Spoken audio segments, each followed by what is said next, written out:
তোমাক মই ইয়াৰ পৰা শতকোটি প্ৰণাম জনাইছো দেই মনজংগাই কিয় পাৰে বকলাখন বাদ দে ৰং মন ধৰ্মন্দ জগত গোটেইখিনি লৈ ল'ব হয়ছা মইছা বোলে ৰাজ্যখন আকৌ পচিল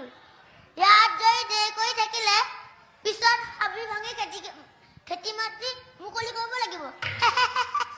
তইতো জানাই মোৰ পৰিয়ালৰ কথা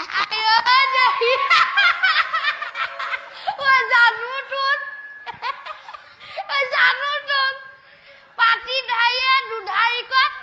পেল পেলকে ল'ৰা ছোৱালী এসোপা জন্ম দি এতিয়া খাৱলি খাই ফুৰিছ হে খাৱলি খাই ফুৰিছ হে অলপ মোৰ ভবিষ্য নাই নে তোৰ